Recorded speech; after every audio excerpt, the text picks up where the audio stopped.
ओम श्री गुरुबसवलिंगाय नमः। महाराष्ट्रातील सर्व नागरिक बांधवांना, शरण बांधवांना शरणू शरणार्थी नमस्कार। आज आपण सर्व टीव्हीवर, माध्यमावर आणि बातमी पाहत आहोत। बीड जिल्ह्यातील, महाराष्ट्र राज्यातील बीड जिल्ह्यातील मशाजोग गावाचे सरपंच संतोष देशमुख यांच्या हत्या, मर्डर यांनी एवढं क्रूरपणे मर्डर केलेला, हत्या केलेला दृश्य आपण पाहत आहोत।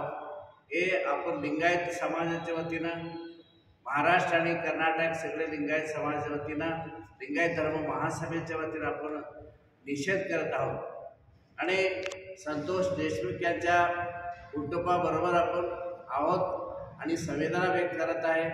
आणि ज्या हत्यारे जो आहेत आरोपी, त्यांना कठीणपणे शिक्षा राज्य सरकार आणि शासन, महाराष्ट्र शासनाने राजधर्म म्हणून त्यांना कठोर शिक्षा सजा द्यावी, ही आपल्या लिंगायत महासभेच्या वतीनं मागणी आहे। आज महाराष्ट्रात भीती वाटते असा वातावरण निर्माण झालेलं आहे आणि कायदा कानून आणि सुव्यवस्था, लॉ अँड ऑर्डर महाराष्ट्रामध्ये बिघडलेला आहे।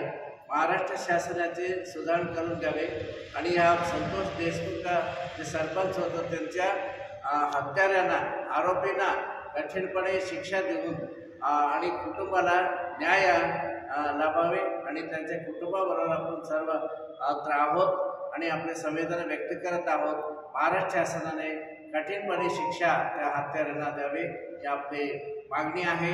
महाराष्ट्रात पुढच्या काळात अशी दुर्घटना होऊ नये असं शासनाने जागृती घ्यावे आणि हत्यारांना कठीणपणे शिक्षा द्यावी, ही आपली मागणी आहे। लिंगायत समाजाच्या वतीनं सर्वांना शरण. धन्यवाद।